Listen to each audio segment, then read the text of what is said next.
जी अस्सलाम वालेकुम, कैफे आज के लेक्चर का आगाज़ करते हैं। लेक्चर 82। आज के लेक्चर में पहले होम असाइनमेंट डिस्कस करेंगे। होम असाइनमेंट में जो हमारा करंट चैप्टर चल रहा है उसका तो एक ही क्वेश्चन था, चैप्टर 18। लेकिन जो प्रीवियस ईद वाली पेंडिंग असाइनमेंट थी आपकी, उसमें से 2 चैप्टर्स के क्वेश्चन मैंने सेलेक्ट करके आपके साथ शेयर किए थे, जो आपने अब होम असाइनमेंट के तौर पर करते थे उन स्टूडेंट्स के लिए जिन्होंने ईद की होम असाइनमेंट नहीं की। इसमें चैप्टर 5 था और चैप्टर 6 था। तो हम चैप्टर 5, 6 की आज पहले प्रैक्टिस करेंगे, उसके बाद फिर करंट टॉपिक की तरफ जाएंगे। प्रीवियस लेक्चर में से कोई क्वेश्चन पूछना चाहते हैं पूछ लीजिए।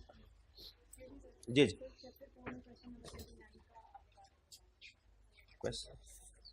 चैप्टर 20।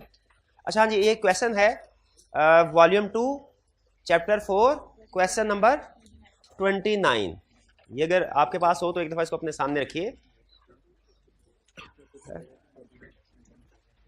ये दिखाइएगा मुझे। 29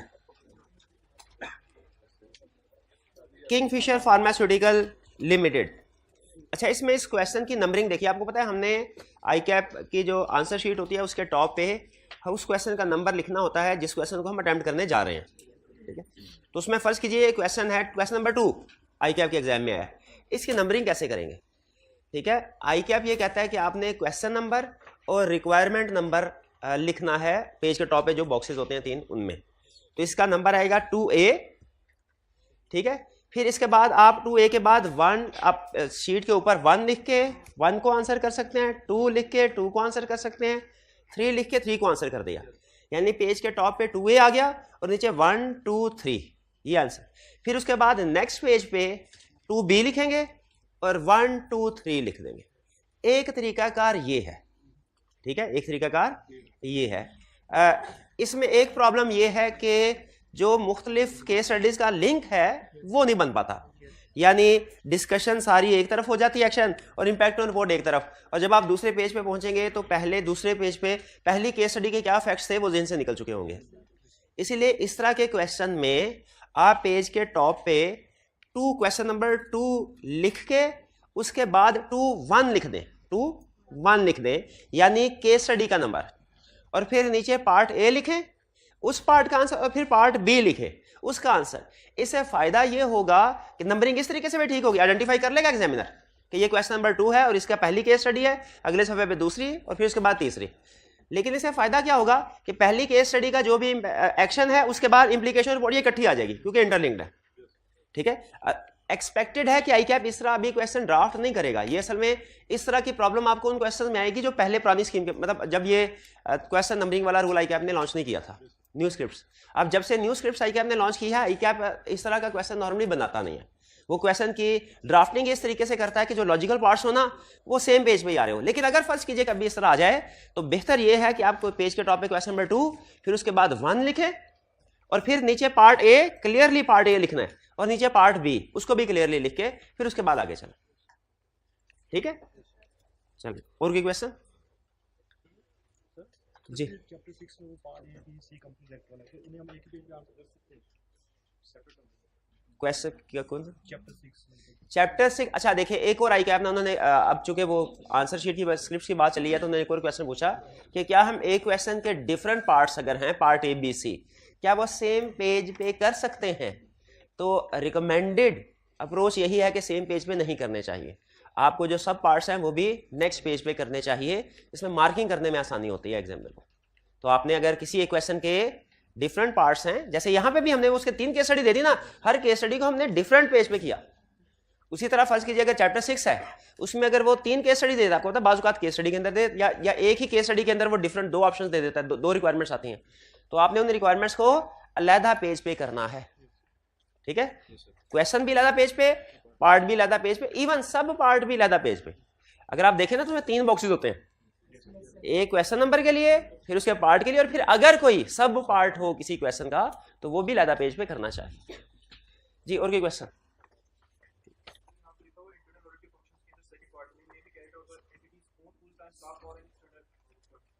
हाँ जी,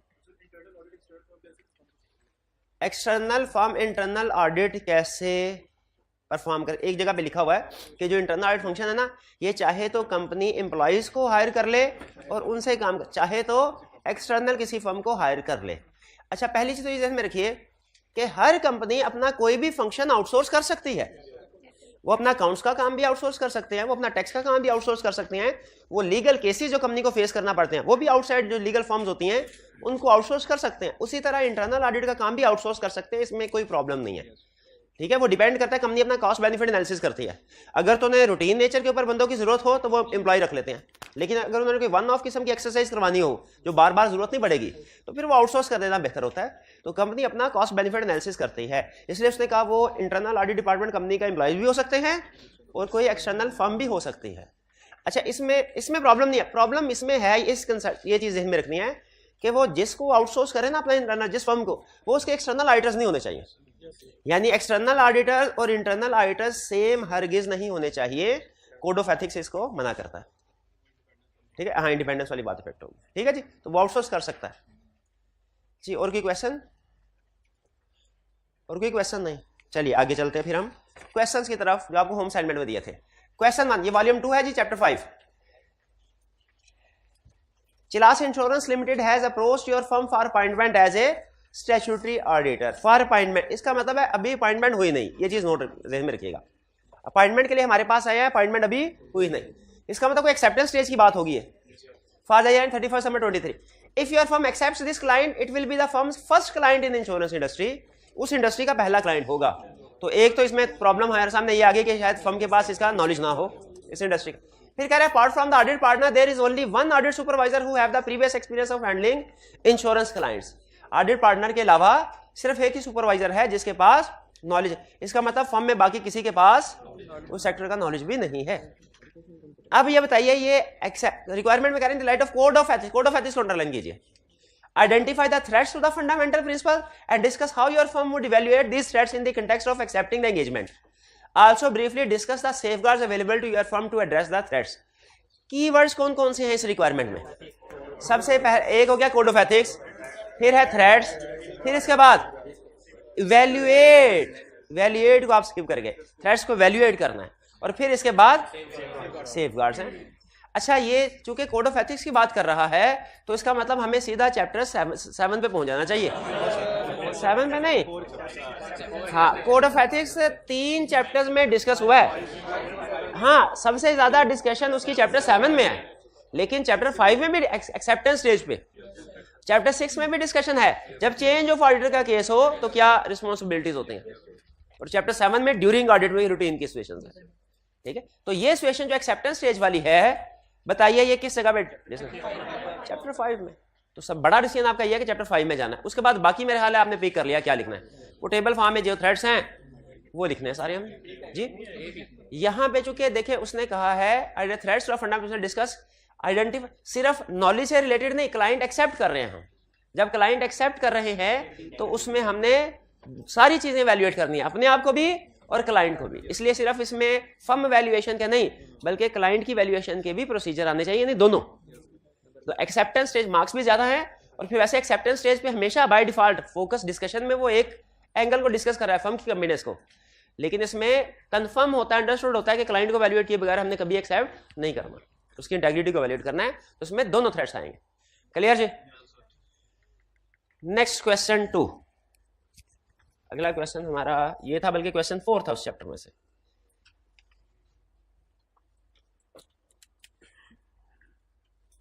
part A, ABC and company chartered accountants have been requested to give their consent for appointment as auditor of Sindh Limited in place of XYZ and company chartered accountants. Consent दे दी उन्होंने अपनी। इसका मतलब क्या हुआ कि एक्सेप्टेंस से रिलेटेड जो प्रोसीजर्स हैं वो परफॉर्म कर चुके होंगे और उनकी तरफ से ओके हो गया, सब कुछ क्लियर हो गया, कंसेंट दे चुके हैं।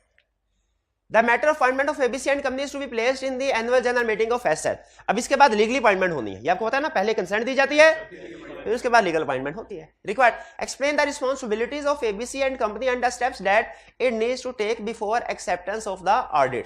अब ये ABC कंपनी है, अब वो पूछ रहा है कि स्टेप्स क्या ये लेगी, need to take before acceptance of the audit, audit की एक्सेप्टेंस से पहले क्या क्या स्टेप्स लेने चाहिए इस फर्म को।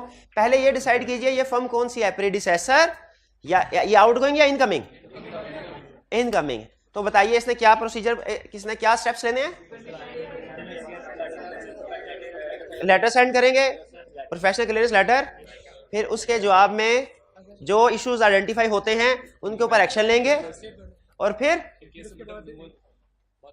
इन केस ऑफ रिमूवल वो जो एजीएम में देखना है हमने प्रॉपरली प्रीडिसेसर आइटम को रिमूव कर दिया गया हो, इस आइटम को पॉइंट कर दिया गया हो, एक्सेप्टेंस रिलेटेड प्रोसीजर परफॉर्म करना है।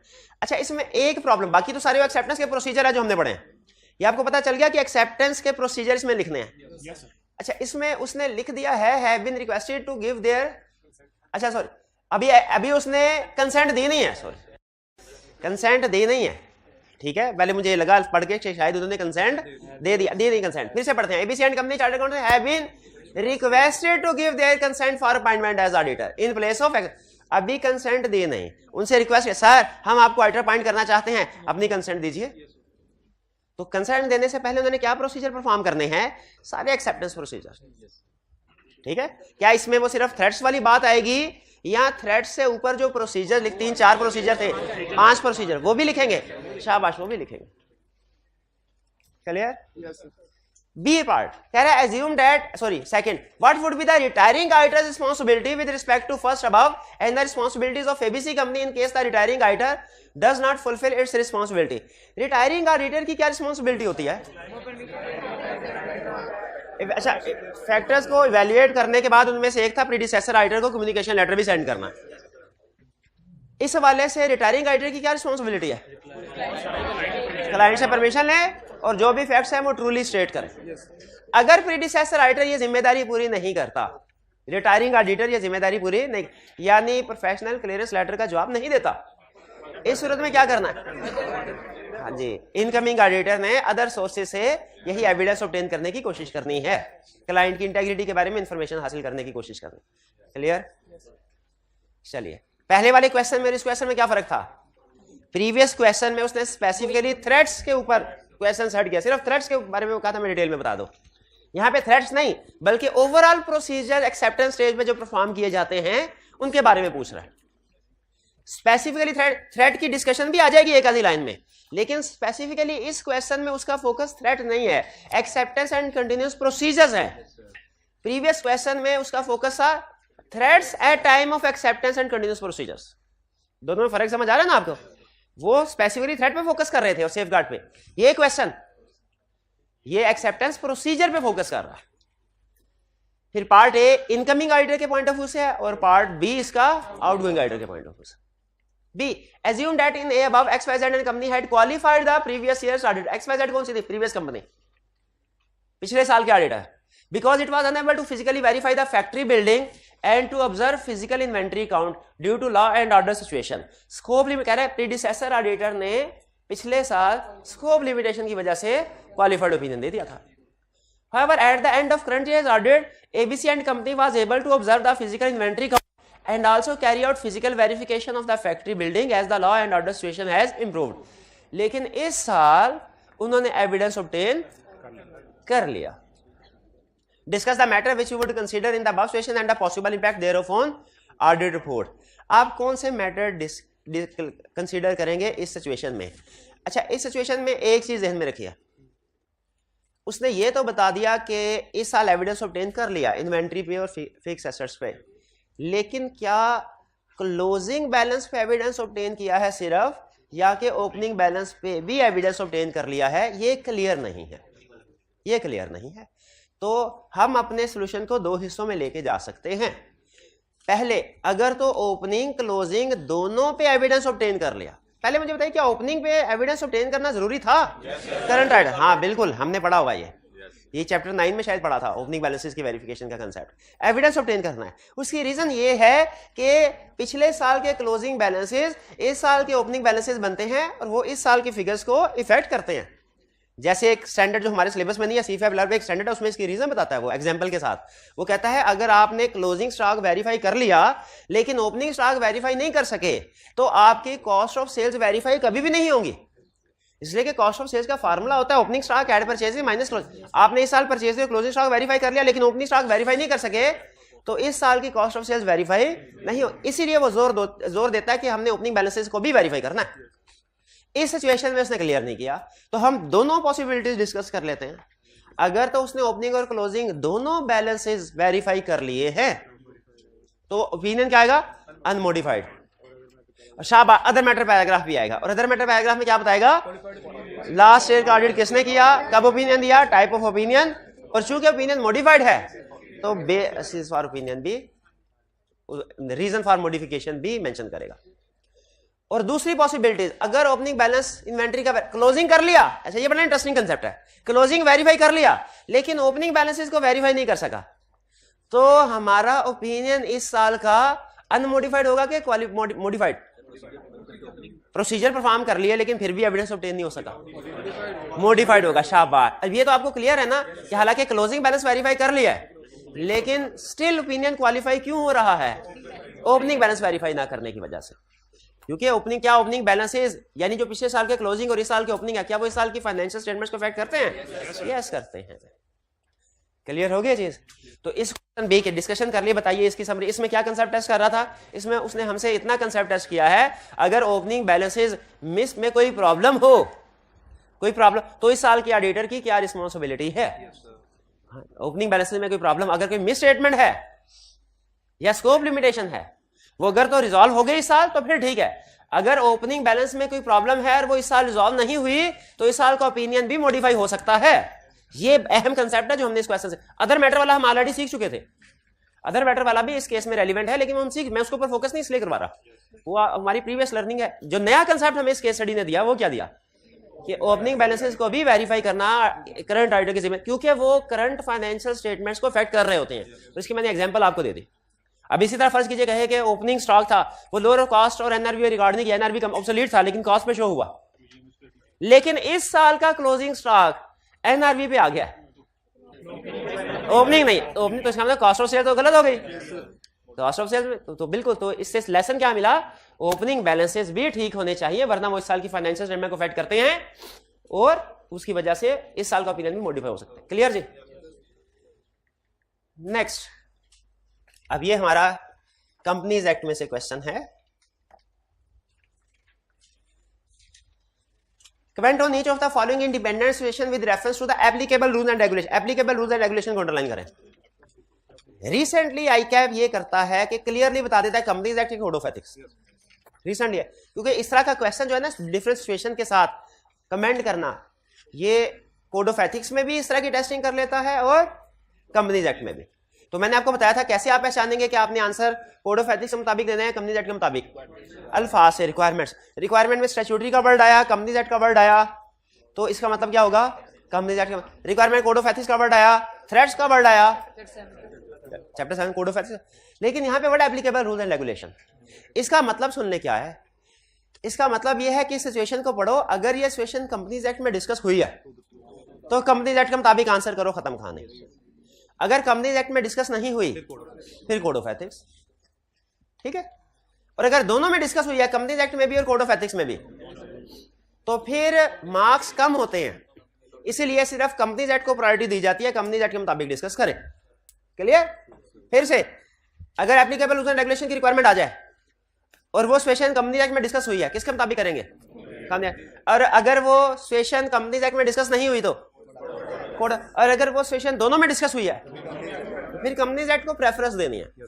मार्क्स ज्यादा हो तो चाहे दोनों में डिस्कस कर ले, लेकिन आईकैप ने आज तक ऐसे टेस्ट नहीं किया, वो सिर्फ एक एंगल से टेस्टिंग करता है, यहाँ कंपनीज एक्ट के मुताबिक, यहाँ कोड। तो हमारा रूल क्या होगा कि जो भी देखेंगे, अब आपने हर कोई पार्ट में पहले डिसाइड करना है ये कंपनीज एक्ट में डिस्कस हुआ है कि नहीं हुआ। अगर डिस्कस हुआ है तो सिर्फ कंपनीज एक्ट के मुताबिक आंसर करेंगे, और डिस्कस नहीं हुआ कंपनीज एक्ट में, ये अहम कंसेप्ट था, ठीक, बड़ा concept. Waqar is a partner Sohail and Company Chartered Accountants who are the auditors of Waseem Limited for the year 2011. Aqib, who was partner of Waqar in 2008 in his food business, किसी दूसरे business में, has recently been appointed as director of Waseem Limited. यानी कोई partner का partner था, ठीक है, वकार partner है, वकार का एक पार्टनर था जो कि वकार को छोड़ के उसने फर्म को, कंपनी को ज्वाइन कर लिया। क्या कोई रिक्वायरमेंट अप्लाई होती है? हाँ, मुझे लग रहा है वो 3 साल वाले कि अगर, हाँ जी, नहीं, वो रिक्वायरमेंट इस सिचुएशन, उसने सिचुएशन को सिर्फ लेके जाने की कोशिश की है, लेकिन वो रिक्वायरमेंट अप्लाई होती है फर्म के पार्टनर्स पे, फर्म के पार्टनर पे। ये चूंकि वकार कभी पार्टनर रहा ही नहीं, आकिब कभी फर्म का पार्टनर रहा ही नहीं, इसीलिए वो कोई प्रॉब्लम नहीं है, डिस्क्वालीफाई प्रॉब्लम नहीं है। ठीक है। अच्छा, एक दूसरे कंसेप्ट से भी इसको देख सकते हैं, वो पार्टनर का पार्टनर, एम्प्लॉय का पार्टनर। ठीक है। लेकिन अगर किसी कंपनी के किसी भी एम्प्लॉय का पार्टनर वो डिस्क्वालीफाई होता है, किसी भी एम्प्लॉय का अगर कोई पार्टनर हो वो डिस्क्वालीफाई होता है? कुछ नहीं याद। वो डायरेक्ट एम्प्लॉय इनडायरेक्ट एम्प्लॉय वाली बात याद है कि नहीं? तो यहां पे डायरेक्ट एम्प्लॉय वाला केस है, इनडायरेक्ट एम्प्लॉय वाला। तो इनडायरेक्ट एम्प्लॉय में जब तक वो एम्प्लॉय का जो दूसरा एम्प्लॉय या पार्टनर है वो रिलेशन रहता है तब तक डिस्क्वालीफाइड है। अगर रिलेशन ब्रेक हो गया फिर कोई प्रॉब्लम नहीं है। क्या इनका रिलेशन ब्रेक हो चुका है कि अभी भी? अगर तो वकार और आकिब अभी भी पार्टनर हैं फूड बिजनेस में तो फिर ये डिस्क्वालीफाइड। लेकिन अगर वो अभी पार्टनर नहीं है तो फिर ये इनडायरेक्ट एम्प्लॉय का रिलेशन टूट चुका है, अब अपॉइंटमेंट हो सकती है। अब बताइए, क्या अभी क्वेश्चन में कहीं पर उसने लिखा है? हाँ, हु वाज को अंडरलाइन कर ले, हु वाज। इसमें सबसे अहम लफ्ज वाज है। अगर लिखा था हु इज तो फिर एम्प्लॉय का पार्टनर इनडायरेक्ट एम्प्लॉय है, वो डिस्क्वालीफाइड होता। समझ आ रहे? तो यहां पे इनडायरेक्ट एम्प्लॉय वाला कंसेप्ट उसने टेस्ट किया, जो हम भूल चुके थे लेकिन याद आ गया याद। चलिए, अच्छा, इनडायरेक्ट एम्प्लॉय वाला कंसेप्ट सिर्फ एम्प्लॉय पे लगता है कि पार्टनर पे भी? पार्टनर। शाबाश। ए में कोई प्रॉब्लम नहीं। अब देखिए, सिर्फ 2 नंबर के साथ। अब हालांकि ये सिचुएशन हो सकता है कोड ऑफ एथिक्स में भी डिस्कस हुई हो, क्या हमें डिस्कस करनी चाहिए? 2 नंबर के साथ कंपनी तक भी निपट जाए तो बड़ी बात है। B, Aleem Asif and company chartered accountants has accepted its offer for appointment as auditor of Gul limited. Kamal, who is a partner in AAC, held 5,000 shares in GL. Within 30 days of acceptance, he gifted the share to his son Kamran, who is a manager in AAC. Disqualification rise हुई क्या नहीं? अच्छा, पहले जब appointment हुई उस वक्त issue था, पार्टनर के पास शेयर इशू है, लेकिन रिक्वायरमेंट क्या है? अपॉइंटमेंट हो सकती है अगर वह टाइम डिस्क्लोज करे, विद इन 90 डे डिस्पोज कर। क्या उसने विद इन 90 डे डिस्पोज कर दिया? यस, कर दिया। अच्छा, यहां पे उसने क्या ये बताया कि उसका सन माइनर है कि मेजर है? हाँ जी बिल्कुल, मैनेजर है। ये जो उसने स्टेटमेंट बोली है ना, हिज मैनेजर इन एसी, ये यही बताना चाहता है कि मेजर है। लेकिन अगर आप इस क्वेश्चन को 2 हिस्सों में करना चाहें वो भी कर सकते हैं, if son is minor, if son is major. वरना मेरे ख्याल में उसने इंफॉर्मेशन दे दी। अब चूंकि क्वेश्चन के मार्क्स ज्यादा हैं तो एक तो मैं रेलिवेंट लीगल प्रोविजन यहां पे लिख दूंगा पूरी, ठीक है। उसके बाद इस सॉल्व करते हुए मैं दोनों पॉसिबिलिटीज डिस्कस कर दूंगा। इफ सन इज माइनर तो ये प्रॉब्लम अभी भी है, उसे डिस्पोज करना है, और इफ सन इज मेजर करने की जरूरत नहीं। हाँ, लेकिन अगर मार्क्स कम होते ना, मैं इसको मेजर के तौर पे ही ट्रीट करता। क्यों भला? क्योंकि उसने मैनेजर का वर्ड यूज किया, तो मैनेजर, ये बताने का मतलब ही उसका ये था कि ये मैनेजर है। मार्क्स की वजह से मुझे 2 काम ऐसे करने पड़े जो मैं नॉर्मली हम केस स्टडी में नहीं करते। पहला, रेलिवेंट लीगल प्रोविजन लिखनी पड़ी जो नॉर्मली 6 मार्क्स हैं। हालांकि इसकी बजाय ये ऊपर वाला केस ज्यादा स्ट्रांग था, ज्यादा टेक्निकल था, लेकिन आई क्या की मर्जी, ये तो इजी सा केस, सबसे आसान ही केस ये होता है। तो इसमें एक तो लीगल प्रोविजन, और दूसरा, हालांकि उसने क्वेश्चन में इनडायरेक्ट इंफॉर्मेशन दी है जिससे पता चल रहा है कि मेजर है, तो उसके बावजूद हमने इसको 2 पॉसिबिलिटीज में, if son is minor, if son is major, ताकि हमारी length of the solution marks के साथ मैच करता है। क्लियर जी? फिर C, you have recently signed the audit report of Sadiq limited. The management has approached you for reduction in audit fee for the next, because the company has been suffering losses for the past 3। अब fees वाला issue सिर्फ और सिर्फ code of ethics में, companies act fees से related कोई matter discuss नहीं करता। तो बताइए, क्या फीस कम कर सकते हैं? देखिए, एक्सेप्शन भूल जाते हैं आप। Quantum and scope of work वाली बात लाजमी करनी है। जब कभी रिडक्शन इन फीस की बात आए, सिंपल नो नहीं करना, उसे क्वांटम एंड स्कोप वाली बात लाजमी करनी। D, Salim is a partner in Orange and company chartered accountants, he also practises as a sole proprietor. अच्छा, क्या एक बंदा पार्टनर भी हो और शाम में अपनी फर्म अलग से भी चलाता हो? सुबह बड़ी फर्म में पार्टनर है, शाम को छोटी सी फर्म स्टार्ट, ऐसा हो सकता है? बिल्कुल हो सकता है। So and has received offer for appointment as auditor of ABC financial services limited. अच्छा, अब ऑफर किसको मिली है, फर्म को या इंडिविजुअल सलीम को? Practice as sole proprietor and has received, Salim को ऑफर मिली है for appointment as auditor ABC financial services limited, which is a subsidiary of DEF bank limited. जो एबीसी है वो डीईएफ की सब्सिडरी है। Balance outstanding against credit card issued by DEF bank limited to a partner of Orange and company is ₹1 million से ज्यादा। अच्छा, अब ये चूंकि थोड़ी सी केस स्टडी मुश्किल हो गई, इसमें 2 कंपनी इन्वॉल्व, तो स्ट्रक्चर बना लें, स्ट्रक्चर बना लेते हैं जी। यहां पे है सलीम और ये कौन सा, एबीसी, ये एबीसी है ना क्लाइंट, एबीसी फाइनेंशियल सर्विसेज। अब दूसरी कंपनी कौन सी है, डीएफ, ठीक है, इससे फर्क नहीं पड़ता, डीएफ होल्डिंग को ऊपर लिखना जरूरी नहीं है, हम इसका रिलेशनशिप ऐसे बता देंगे। डीएफ ये दोनों क्या है, होल्डिंग सब्सिडरी। अब प्रॉब्लम क्या है कि जो फर्म है, कोई फर्म जिसमें ये पार्टनर है, फर्म के एक पार्टनर के पास डीईएफ के क्रेडिट कार्ड है 1 मिलियन से ज्यादा, इसका मतलब है ये फर्म डीईएफ के लिए डिस्क्वालीफाइड हो गई। अच्छा, डीईएफ के लिए डिस्क्वालीफाइड हो गई तो इसकी होल्डिंग सब्सिडरी के लिए भी डिस्क्वालीफाइड हो गई। हाँ जी जी, हाँ नहीं, ऑर्डिनरी कोर्स ऑफ बिजनेस है बैंक का, लेकिन लॉ ने क्लियरली कहा है 1 मिलियन तक, यहाँ पे अमाउंट देखें 1 मिलियन से ज्यादा है तो उसके लिए डिस्क्वालीफाइड। इसका मतलब है फर्म ना डीएफ के लिए अपॉइंटमेंट हो सकती ना एबीसी के लिए, लेकिन उससे फर्म का तो पूछा ही नहीं। अब इसके ये सारी फर्म डिस्क्वालीफाइड, लेकिन इसमें से एक पार्टनर जो क्लियर है, यानी क्रेडिट कार्ड उस पार्टनर का नहीं है।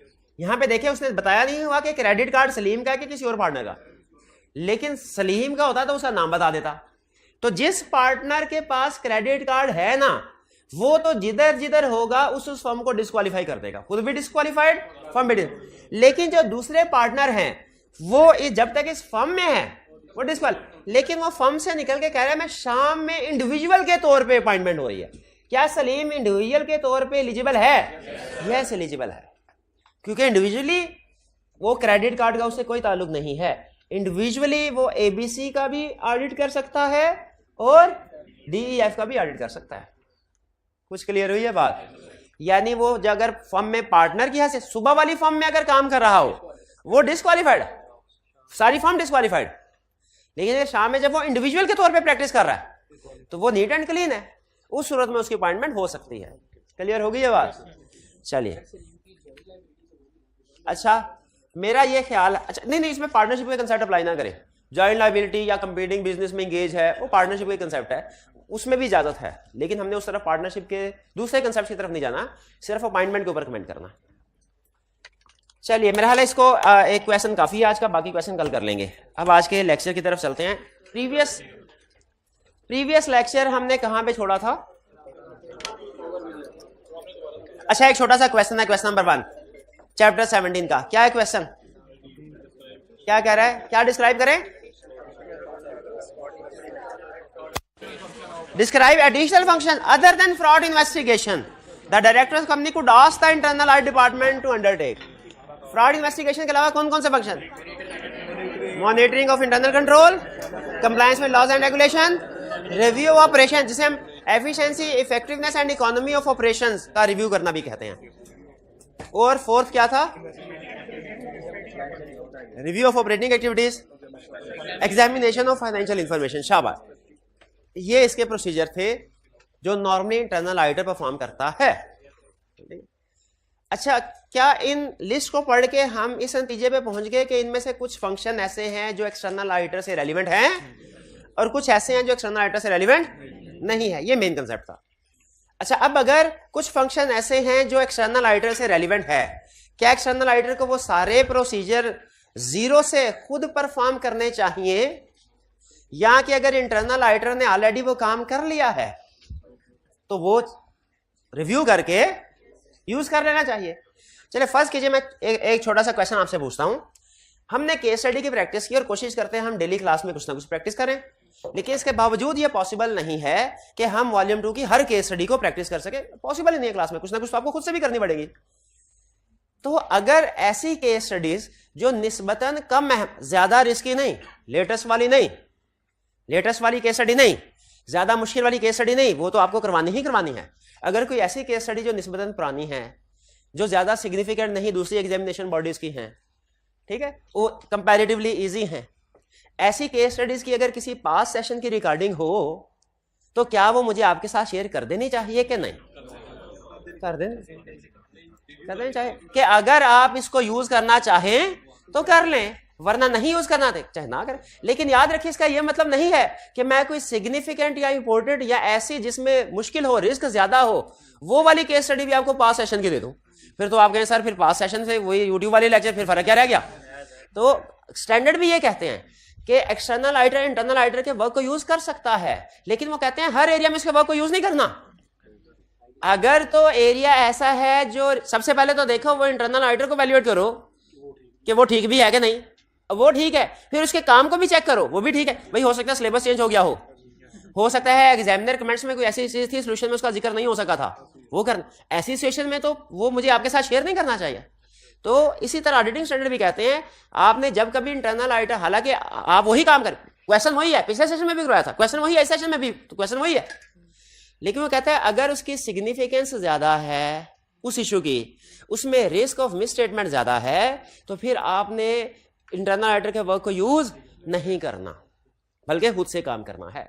तो लेसन सुन लीजिए, सबसे बड़ा लेसन जो ये ऑडिटिंग स्टैंडर्ड ये वाला चैप्टर हमें दे रहा है वो ये कि कुछ काम ऐसे होते हैं जो इंटरनल ऑडिटर ने भी करने होते हैं, उसके स्कोप में भी शामिल है और एक्सटर्नल ऑडिटर के स्कोप में भी शामिल है। For example test of controls और टेस्ट ऑफ डिटेल्स। फिर इसके बाद दूसरा पॉइंट, ये क्लियर हो गया पॉइंट। दूसरा पॉइंट, एक्सटर्नल ऑडिटर को इजाजत है वो इंटरनल ऑडिटर के किए हुए काम को खुद यूज कर सकता है। जैसे फर्ज कीजिए हमने कोई फ्लो चार्ट बनाना है, हमने कोई सिस्टम डॉक्यूमेंट करना है, वो इंटरनल ऑडिट वालों ने ऑलरेडी डॉक्यूमेंट किया हुआ है, तो हम दोबारा नए सिरे से स्क्रैच से बनाए या जो उनका ऑलरेडी उन्होंने टेबल चार्ट वगैरह बनाए हुए हैं, सिस्टम बनाया हुआ है, उसको यूज कर सकते हैं, कर सकते हैं। तो स्टैंडर्ड क्या कहता है, एक्सटर्नल ऑडिटर इंटरनल ऑडिटर के वर्क को यूज कर सकता है, लेकिन दो शर्तें हैं, और ये कंसेप्ट बिल्ड कर रहा हूं, दो शर्तें हैं, और ये दो शर्तें हर अदर के केस में, यानी आप अगर इंटरनल ऑडिटर के वर्क को यूज करने की बात करें उसमें भी दो शर्त हैं, एक्सपर्ट के वर्क को यूज करने की बात करें उसमें भी दो शर्त हैं, अगर कंपोनेंट ऑडिटर को यूज करने की बात करें उसमें भी दो शर्त हैं। इसके अलावा और भी है, सर्विस ऑडिटर है उसके वर्क को यूज कर, हमारे सिलेबस में नहीं। दो क्या है, पहला उस प्रोफेशनल को वैल्यूएट करें जिसके वर्क को आप यूज करने जा रहे हैं, वो कॉम्पिटेंट है कि नहीं, वो इंडिपेंडेंट है कि नहीं, उसकी अप्रोच सिस्टमैटिक डिसिप्लिन है कि नहीं, यानी वो वैसा ही प्रोफेशनल है जैसा ऑडिटर के डाउनग्रेडेड किस्म का प्रोफेशनल है। स्टेप नंबर 1 में हमने उस प्रोफेशनल को वैल्यूएट करना है। स्टेप नंबर 2 में हमने उसके काम को वैल्यूएट करना है, काम को भी वैल्यूएट करना है कि उसका काम भी ठीक होना चाहिए, यानी दुकान भी ऊंची होनी चाहिए, ऊंची दुकान और मीठा पकवान, दोनों चीजें। ऊंची दुकान से क्या मुराद है, वो प्रोफेशनल को वैल्यूएट करना है हमने, वो कॉम्पिटेंट है कि नहीं, उसमें ऑब्जेक्टिविटी है कि नहीं, सिस्टमैटिक एंड डिसिप्लिन्ड अप्रोच की तरह काम करता है कि नहीं। और दूसरे नंबर पे उसके वर्क की एडिक्वेसी को भी वैल्यूएट करना है, क्योंकि हम सफिशिएंट एप्रोप्रिएट एविडेंस ऑब्टेन करने के आदी हैं। हमें जब कभी कोई एक्सेप्शन सामने आती है हम आंखें बंद नहीं करते, उसको रिजॉल्व करते हैं। हमारा सैंपल साइज रीजनेबल होता है, हमारा मटेरियलिटी लेवल भी वेल कैलकुलेटेड होता है, हम अपना काम करने में रिस्क असेसमेंट को भी कंसीडर करते हैं। अगर तो उस प्रोफेशनल ने अपने काम में इन चीजों को कंसीडर किया हुआ है, बिल्ड किया, इसका मतलब है हम उस काम को यूज कर सकते हैं। वरना अगर इन चीजों को बिल्ड नहीं किया हुआ तो फिर उसके वर्क को यूज नहीं करना। फिर से सुन लीजिए, क्या हमें अपने ऑडिट के दौरान में दूसरे लोगों के काम को यूज करने की इजाजत है जो हमारी ऑडिट टीम का हिस्सा नहीं है? इन दूसरे लोगों को कहा जाता है अदर्स, जो ऑडिट टीम का हिस्सा नहीं, उन्हें क्या कहा जाता है, अदर्स।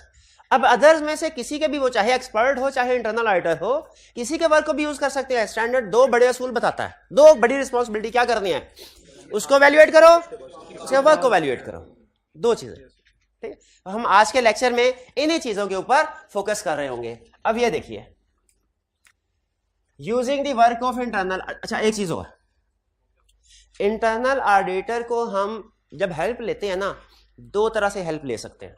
ये आपका लर्निंग ऑब्जेक्टिव 2 और 3 का फर्क है, और आपने ध्यान से इसको सुनना है। ये बड़ी गलती होगी अगर आपने इस कंसेप्ट को ना सही तरीके से डिफरेंशिएट कर पाए। दो चीजें केस स्टडी में पहचानना है कि वो किस सिचुएशन को डिस्कस कर रहा है। इंटरनल ऑडिटर के हवाले से जब हम इंटरनल ऑडिटर से हेल्प लेते हैं, उसके काम को एविडेंस के तौर पे यूज करते हैं, दो सिचुएशन पॉसिबल हैं। सिचुएशन नंबर 1, हम at the end of the audit आए, यानी ईयर एंड पे इंटरनल ऑडिटर से कहा, सर सारा साल आप काम करते रहे हैं, सारा साल हम आपके किए हुए काम को यूज करना चाहते हैं। ये सिचुएशन अलग है, इसमें रिस्पॉन्सिबिलिटीज अलग है। इसको कहते हैं using the work of internal auditor या relying on work of internal auditor, एक कंसेप्ट में। दूसरा तरीका क्या हेल्प लेने का? दूसरा तरीका हेल्प लेने का ये है, हम ईयर एंड पे आए, इंटरनल ऑडिटर से कहें सर आप जो काम करते रहे हैं ना, हमें उससे कोई गर्ज नहीं, हमें उससे कोई गर्ज नहीं। ऐसा कीजिए, आप अपने डिपार्टमेंट के 3-4 लोग हमारे पास भेज दीजिए, हम उनसे अपनी डायरेक्शन एंड सुपरविजन में काम करवाएंगे, हम अपनी डायरेक्शन या सुपरविजन में काम करवाएंगे। इसमें और पहले वाले केस में फर्क क्या है? पहले वाले केस में हम इंटरनल ऑडिटर के वर्क को यूज कर रहे हैं, इंटरनल ऑडिटर को यूज नहीं कर रहे, उसके स्टाफ को यूज नहीं कर रहे। सेकंड केस में हम इंटरनल ऑडिट स्टाफ को यूज कर रहे हैं, उसके वर्क को नहीं, यानी उससे अपनी ज़ेरे निगरानी काम करवा रहे हैं। अच्छा, सेकंड वाले केस को नाम दिया जाता है डायरेक्ट असिस्टेंस। तो आपने केस स्टडी में या किसी भी क्वेश्चन में ध्यान से ये देखना है यूजिंग दी वर्क है या डायरेक्ट असिस्टेंस है। अगर क्वेश्चन में ये अल्फा, जो एक दफा पहली दफा जब उसने ये स्टैंडर्ड डिवाइस होकर क्वेश्चन सेट किया था ना, स्टूडेंट मार्क आ गए थे इस क्वेश्चन से, उन्हें यूजिंग दी वर्क में और डायरेक्ट असिस्टेंस में फर्क नहीं पता चल सका। ये समझ आ गया आपको? अब देखिए लर्निंग ऑब्जेक्टिव 2 की हेडिंग क्या है? Using the work of internal audit function. और लर्निंग ऑब्जेक्टिव 3 की हेडिंग क्या है? Obtaining direct assistance from internal auditor. वो डायरेक्ट असिस्टेंस में और using the work of internal auditor में फर्क आपको पता होगा, आप क्वेश्चन अटेम्प्ट कर सकेंगे, वरना नहीं। अगर उसने पूछा डायरेक्ट असिस्टेंस, आपने बता दिया यूजिंग द वर्क, अगर पूछा यूजिंग द वर्क बता दिया डायरेक्ट असिस्टेंस, सारा क्वेश्चन फर्क है। ये बड़ी गलती होगी, इसको ध्यान में रखना। अब हम लर्निंग ऑब्जेक्टिव 2 स्टार्ट करने जा रहे हैं, जो क्या है? Using the work of internal auditor, यानी इंटरनल ऑडिटर ने ऑलरेडी काम किया हुआ है। अब सुनिए, बॉक्स, ये बॉक्स ही बताया यूजिंग द वर्क वाला, ये जो बॉक्स में जो बताया था ना 2 पॉइंट, अब बॉक्स वाला पढ़ के देखें, वो यही चीज है, पढ़ के देखें, शाबाश, अभी पढ़ लें, यही चीज है। चलिए जी, अच्छा अब आगे चलते हैं। अब है using the work of internal auditor. इसमें 2 बड़े काम करने हैं। पहला काम इवैल्यूएट करना है इंटरनल ऑडिटर को, और दूसरा काम इवैल्यूएट करना है उसके वर्क को, काम को। ठीक है, बाकी कुछ छोटे मोटे रिलेटेड कंसेप्ट भी हैं, वो हम पढ़ते जाएंगे। बड़ी रिस्पॉन्सिबिलिटी क्या है? जब कभी हम using the work of internal auditor की तरफ जाएंगे, हमारी बड़ी रिस्पॉन्सिबिलिटी क्या है? 2, इंटरनल ऑडिटर को इवैल्यूएट करना है, भाई वो इस काबिल है कि नहीं, फिर उसके काम, उसके वर्क को, कि क्या उसका काम भी वैसा ही है जैसा हम एज एक्सटर्नल ऑडिटर करते हैं कि नहीं। Evaluating internal audit function. हमने इंटरनल ऑडिटर को जब इवैल्यूएट करना है, उस डिपार्टमेंट को, इंटरनल ऑडिट फंक्शन को, उसके लोगों को क्या चीजें देखनी है? 3 चीजें। कंपिटेंट है कि नहीं स्टाफ, ऑब्जेक्टिविटी है कि नहीं, और ऑब्जेक्टिविटी से मुराद independence, systematic and disciplined approach है कि नहीं। पहले मुझे ये बताइए, क्या एक्सटर्नल ऑडिटर में ये तीनों चीजें होती हैं? तो अगर एक्सटर्नल ऑडिटर में तीनों चीजें होती हैं, तो एक्सटर्नल ऑडिटर जिस बंदे के काम को अपना काम कह के यूज करना चाहता है, उसमें भी तीनों चीजें होनी चाहिए। कौन कौन सी? Competence, objectivity. अच्छा, कंपिटेंस कैसे पता चलेगी कंपिटेंट है कि नहीं इंटरनल ऑडिटर? ये जनरल पॉइंट है कुछ। उसकी क्वालिफिकेशन देखेंगे कितने हैं, एक्सपीरियंस देखेंगे, उसका कंपनी के बारे में, इंडस्ट्री के बारे में नॉलेज है, क्या प्रॉपर ट्रेनिंग प्रोवाइड की जाती है इंटरनल ऑडिट में जो नया स्टाफ आता है, रिसोर्सेज सफिशिएंटली रिसोर्स्ड है, यानी इनके पास सफिशिएंट रिसोर्सेज है। ये तो नहीं कि सीएफओ सीईओ को